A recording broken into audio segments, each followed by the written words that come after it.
Hello students, आज का जो हमारा टॉपिक है वो है टाइम सीरीज ग्राफ। जैसा कि हमने कल अर्थमेटिक जो ग्राफ होता है उसके बारे में पढ़ा था, हमने अर्थमेटिक लाइन ग्राफ के बारे में पढ़ा था।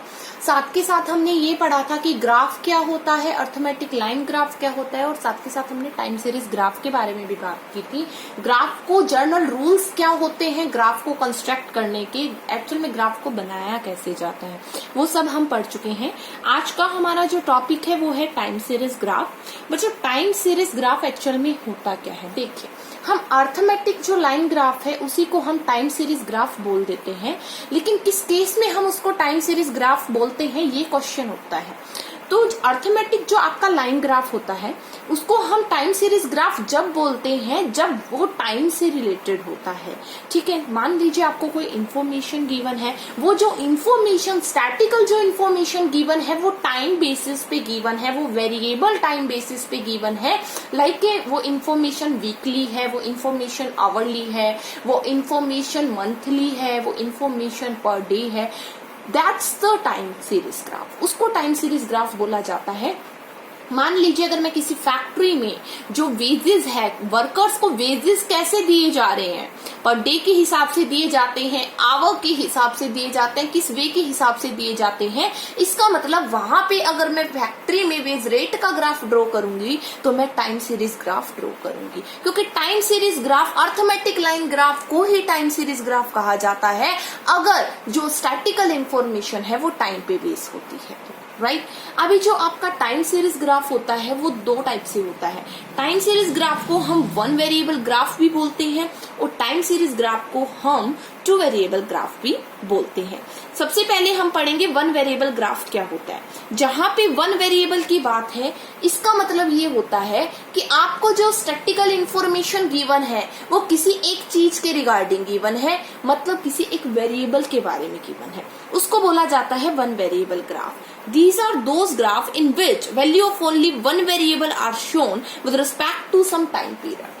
It means that कि टाइम सीरीज ग्राफ में वन वेरिएबल ग्राफ वो ग्राफ होता है जिसमें जो वैल्यू होती है वो केवल एक वेरिएबल की शो की जाती है with respect to some time period. मतलब कि कोई भी डाटा है, अगर मैं बात करूं एजुकेशन के रिगार्डिंग, तो मैंने मान लीजिए केवल इकोनॉमिक्स के मार्क्स का डाटा कलेक्ट किया स्टूडेंट्स का, तो केवल इकोनॉमिक्स के मार्क्स एक वेरिएबल है, केवल इकोनॉमिक्स के बारे में बता रही हूँ मैं, और सब्जेक्ट के बारे में नहीं बता रही हूँ। तो इसका मतलब है कि मैं वन वेरिएबल ग्राफ ड्रॉ कर रही हूँ। तो वही होता है कि जब वन वेरिएबल जो इन्फॉर्मेशन है वो टाइम के अकॉर्डिंग आपको गिवन हो तो वो time series graph one variable graph कहलाता है। देखिए, जैसे मान लीजिए किसी फैक्ट्री में प्रोडक्शन हुआ and production of a factory between the month of the January and June of a year.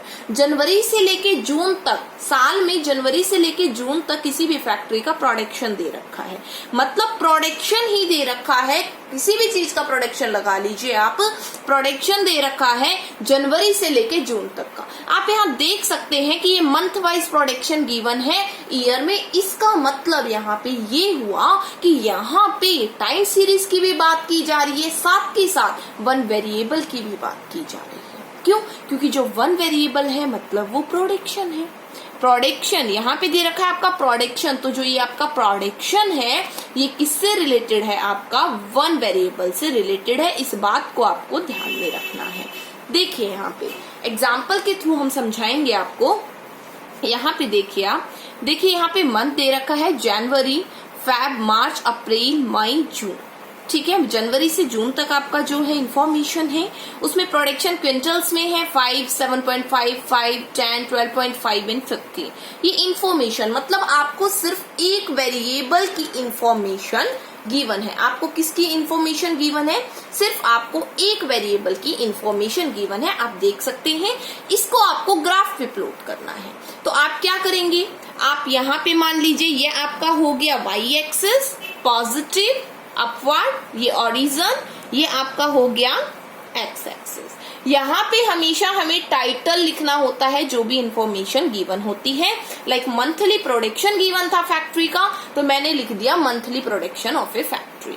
उसके बाद जैसा कि मैंने बताया था कि जो फ्रीक्वेंसी होती है, जो भी वेरिएबल होता है वो एक्स पे शो कर देते हैं। लाइक मंथली है इंफॉर्मेशन, तो मैंने वो एक्स एक्सिस पे शो कर दिया, ओ एक्स एक्सिस पे। ठीक है, लेफ्ट टू राइट। और अपवर्ड में प्रोडक्शन शो कर दिया। जो भी न्यूमेरिकली इंफॉर्मेशन होती है वो हमेशा OY एक्सिस पे शो होती है। तो जैसा कि मैंने बनाया कि जनवरी में 5 क्विंटल प्रोडक्शन हुआ, फैब में 7.5 हुआ, ऐसे मैंने ये बना दिया। उसके बाद मैंने स्केल की मदद से इन पॉइंट्स को क्या कर दिया, ज्वाइन कर दिया। इसको बोला जाता है time series graph, one variable graph. I hope ये आपको क्लियर होगा। इसको हम बोलते हैं time series graph, one variable graph. उसके बाद बात आती है two or more than two variable graph. Two or more than two variable graph में क्या होता है कि जब हमें इंफॉर्मेशन जो है वो एक वेरिएबल की गिवन नहीं होती है, हमें जो इंफॉर्मेशन है वो दो वेरिएबल की गिवन होती है, तो उसको क्या बोला जाता है, टू वेरिएबल ग्राफ बोला जाता है। To variable graph in the sense कह लीजिए कि प्रोडक्शन के साथ सेल का भी इंफॉर्मेशन है, राइट, या फिर किसी भी पर्सन का हम डाटा कलेक्ट कर रहे हैं तो उसके इनकम का और एक्सपेंडिचर दोनों का डाटा कलेक्ट कर रहे हैं। तो मतलब जहां पे हम स्टैटिकल इंफॉर्मेशन किन्हीं दो चीजों के बारे में कलेक्ट कर रहे हैं तो वो टू वेरिएबल ग्राफ हो जाता है। और अगर वही इंफॉर्मेशन टाइम के ऊपर बेस है तो वो टाइम सीरीज ग्राफ में आ जाता है। तो देखिए यहाँ पे these are the graph in which value of the two or more than two variables are simultaneously show with respect to some period of time data on the production and sale of a factory in different months। इसका मतलब कि हमने एक factory का data collect किया और उस factory में जब हमने डाटा कलेक्ट किया तो हमने प्रोडक्शन और सेल का डाटा कलेक्ट किया। तो आप देखिए प्रोडक्शन और सेल का डाटा है यहाँ, तो यहाँ देखिए ये मंथ है, ये प्रोडक्शन है, ये सेल है, जनवरी टू जून है। यहाँ पे information production in a quintal, sales also in a quintal, ठीक है, ये आप देख सकते हैं। ऐसे हमने क्या कर दिया, ये ग्राफ पे प्लॉट करेंगे हम monthly production and sale of a factory. याद रखना इट्स बी मस्ट, ताकि हम क्लैरिफाई कर पाए कि जो इंफॉर्मेशन जो हम प्रेजेंट कर रहे हैं ग्राफ पे वो किसके रिगार्डिंग इंफॉर्मेशन प्रेजेंट कर रहे हैं। इस बात को हमेशा आपको ध्यान में रखना है। ये देखिए आप यहाँ पे तो ये मैंने कर दिया। तो आपको डिफरेंशिएट करना बहुत जरूरी है। जैसे हमने सब डिवाइडेड बार डायग्राम बनाया था, हमने बार डायग्राम बनाया तो हमें इंफॉर्मेशन गिवन थी दो तीन वेरिएबल की, तो उसमें हमने डिफरेंशिएट करने के लिए हमने कलरिंग का यूज किया, हमने स्केचिंग का यूज किया, हमने शेडिंग का यूज किया। ऐसे ही इसमें करना है। यहाँ पे हम टाइम सीरीज ग्राफ कर रहे हैं तो वो एक तरह से पॉलीगन वे में होता है। तो इसमें हम क्या कर रहे हैं, जो भी है लाइन्स का यूज करेंगे। आप डॉटेड लाइन यूज कर लीजिए, है ना, आप लाइन वाली लाइन यूज कर लीजिए, आप बोर्ड लाइन यूज कर लीजिए, ऐसे आप डिफरेंशिएट कर सकते हैं। तो प्रोडक्शन को मैंने सिंपल बोर्ड लाइन से डोनेट किया और सेल को मैंने डैश वाली लाइन से रिप्रेजेंट किया। तो पहले मैं प्रोडक्शन का बना दूंगी, फिर मैं सेल का बना दूंगी, ठीक है। वही जो भी इंफॉर्मेशन न्यूमेरिकल है वो OY एक्सिस पे शो करना है और जो मंथ्स गिवन है वो हमें OX एक्सिस पे शो करना है। बस ये आपका काम है। ये होता है two or more than two variable graph, जहां पे भी आपको एक वेरिएबल से ज्यादा इंफॉर्मेशन गिवन है और वो इंफॉर्मेशन टाइम के ऊपर बेस्ड है, तो मतलब टाइम सीरीज ग्राफ बनेगा और टू वेरिएबल ग्राफ कहलाएगा। डिफरेंशिएट करने के लिए आप लाइंस डिफरेंट टाइप की यूज कर सकते हैं। अब बात आती है use of a false line. जैसा कि हमने पढ़ा था कि फॉल्स लाइन होती है और फॉल्स लाइन का हम जो यूज है वो वहां पे करते हैं जहां पे जो हाईएस्ट जो वैल्यू होती है या फिर जो लोवेस्ट वैल्यू होती है उनके बीच में डिफरेंस होता है, हर्ष डिफरेंस होता है, ठीक है। एकदम से लोवेस्ट से बहुत हाई वैल्यू दे देते हैं तो हमें फॉल्स लाइन का यूज करना होता है। हम डायरेक्ट ग्राफ में नहीं दिखा सकते इतना हाई वैल्यू, इसलिए हमें फॉल्स लाइन का यूज करना होता है। तो देखिए यहाँ पे क्या है, ईयर है 2009 to 10 और 13 to 14 तक है। एक्सपोर्ट का डाटा है करोड़ में 600, 640, 670, 780 और 900, राइट। इसको देखिए, अभी ना इसमें फॉल्स लाइन यूज करना है। अब देखिए आपको डायरेक्ट क्या दे रहा है, मतलब कि ना 10 है, ना 20 है, ना 30 है। डायरेक्टली उसने 600 पे चला गया, 100 पे चला गया ना डायरेक्टली, तो उस केस में आपको फॉल्स लाइन यूज करना होगा। मे बी 1000 में चला जाता, मे बी लाख में चला जाता, अभी ये 600 करोड़ में चला गया सीधा, राइट। तो वो तो करोड़ तो हम ब्रैकेट में लिखते हैं, जैसा हमने हेड नोट भी पढ़ा था, आपको याद होगा, ठीक है, जब हमने कंपोनेंट्स करे थे टेबल के। तो वही चीज यहाँ पे कि हमें फॉल्स लाइन यूज करनी पड़ेगी क्योंकि हम डायरेक्टली 600 से नहीं दिखा सकते हैं, ठीक है। तो फॉल्स लाइन का मतलब यहाँ पे 2 डैश खींच दीजिए तो आपकी फॉल्स लाइन हो गई। यहाँ पे वही टाइटल देना है और हमने 500, 600, 700, 800, 900, 1000 ये मैंने बना के चली हूँ।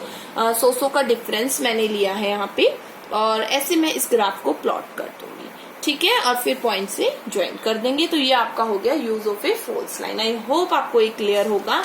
अब आपका आता है इस चैप्टर में general rules for constructing A diagram and graph. वैसे तो हमने जनरल रूल्स पढ़ चुके हैं, बट जनरल रूल्स एक्चुअली जो डायग्राम करते हो या फिर आप डाटा को प्रेजेंट करते हो, ठीक है, डिफरेंट टाइप के डायग्राम बनाते हो, तो किस वे में किन बातों का आपको ध्यान रखना चाहिए वो चीजें हम पढ़ेंगे, क्योंकि डायग्राम भी ग्राफ पे ही बनते हैं, राइट। तो इसलिए सबसे पहले प्रॉपर साइज। प्रॉपर साइज का मतलब क्या होता है यहाँ पे कि डायग्राम और graph must suit the size of the paper. It should be neither too big not too small. It means that कि जो आप डायग्राम बना रहे हो ना, तो वो डायग्राम ऐसे बनाइए कि उसका प्रॉपर साइज हो। आपके पास ग्राफ पेपर होगा, उसपे आप देखिए कि जो डाटा आपका गिवन है वो प्रॉपर साइज में हो। ये नहीं है वाई एक्सिस बहुत बड़ा कर दिया, एक्स एक्सिस छोटा कर दिया, ठीक है, या फिर जो इन्फॉर्मेशन है उसको आप ग्राफ में प्रेजेंट ही नहीं कर पा रहे हो, आप अच्छे से डिफ्रेंशिएट ही नहीं कर पा रहे हो, आप वैल्यू प्रॉपर नहीं ले पा रहे हो। तो प्रॉपर साइज के अकॉर्डिंग डायग्राम बनाइए। फिर है प्रॉपर हेडिंग। तो जैसा मैंने अभी आपको 3 ग्राफ में दिखाया कि प्रॉपर हेडिंग लीजिए और उस हेडिंग को लिखिए कि आप जो डायग्राम बना रहे हो वो किसके रिगार्डिंग बना रहे हो। प्रोडक्शन है, सेल है, इनकम है, एक्सपेंडिचर है, क्या है।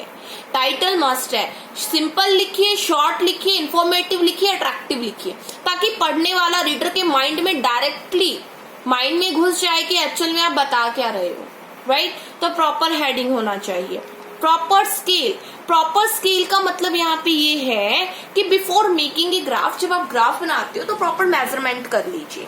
प्रॉपर मेजरमेंट का मतलब क्या होता है यहाँ पे, देखिए, प्रॉपर मेजरमेंट का मतलब यहाँ पे ये है कि आप प्रॉपर मेजरमेंट लीजिए। एक्स एक्सिस पे क्या शो कर रहे हैं, वाई एक्सिस पे क्या शो कर रहे हैं, प्रॉपर मेजर कीजिए, ठीक है। तो वो होता है आपका प्रॉपर स्केल, कि जो भी है वो प्रॉपर मेजर कीजिए, ठीक है। लाइक डिफरेंट पॉइंट्स में डिफरेंस देखना, ठीक है। जैसे ग्राफ में आप देखते हो ना 10 का होता है, बीच में छोटी छोटी लाइंस होती है, वो 5 होती हैं, फिर बड़ी आती है, फिर 5 होती है, तो टोटल 10 का गैप ले सकते हैं ना हम दो उसमें वेरिएबल्स में। तो इसमें कहने का मतलब ये है कि प्रॉपर स्केल मेजर कीजिए, ठीक है, कि वो ग्राफ अच्छे से प्लॉट हो जाए और समझ में भी आ जाए।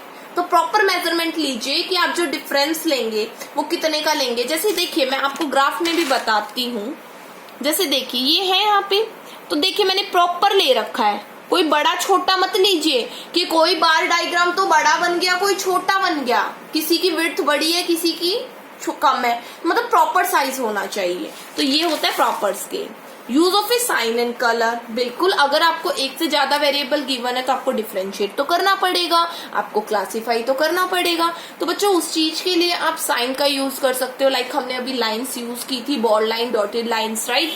कलर का यूज कर सकते हो आप डिफरेंशिएट करने के लिए, तो वो सब आप यूज कीजिए। लेस यूज ऑफ वर्ड्स और फिगर। बिल्कुल, जो फिगर और वर्ड्स है वो कम यूज कीजिए, नॉर्मल यूज कीजिए, कम यूज कीजिए, ठीक है। ये है आपका, क्योंकि आप डाटा को प्रेजेंट कर रहे हो तो आपको मिनिमम पॉसिबल वर्ड्स का और फिगर्स का यूज करना चाहिए। बस आपको डायग्राम पे ज्यादा फोकस करना चाहिए, डाटा को प्रेजेंट करने पे ज्यादा फोकस करना चाहिए।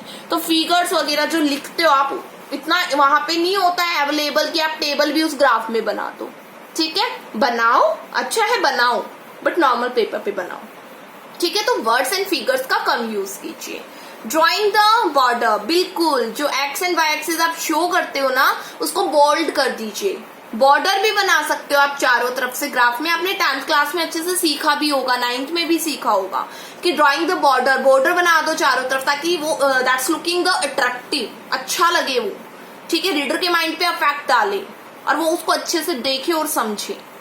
सिंपल डायग्राम और graph never should be look complex and offending. बिल्कुल, ऐसा डायग्राम मत बना दीजिए कि उसमें बहुत ज्यादा शेडिंग कर रहे हो, आप समझ ही नहीं आ रहा है कि एक्चुअल में आप दिखाना क्या चाह रहे हो, ठीक है। तो कॉम्प्लेक्सिटी मत क्रिएट करो रीडर के लिए, जो भी उस डायग्राम को पढ़ेगा देखेगा, ठीक है, उसके लिए कॉम्प्लेक्सिटी मत क्रिएट करो, ऑफेंड मत करो। तो इसका मतलब ये है कि सिंपल, बिल्कुल सिंपल वे में बनाइए। प्रॉपर जो चीज का है, लाइक टाइटल दीजिए, टेबल बनाइए, एक्स एक्सिस वाई एक्सिस जरूर शो कीजिए, स्केल प्रॉपर मेजरमेंट होना जरूरी है, बोल्ड लाइंस का यूज कीजिए और डिफरेंशिएट कीजिए। ठीक है, बट सिंपल वे में कीजिए, ये नहीं है आप बहुत मतलब कि कंजेस्टेड वे में बना रहे हो तो समझ ही नहीं आएगा किसी को, ठीक है। फ्रॉम लेफ्ट टू राइट और बॉटम टू टॉप, बिल्कुल।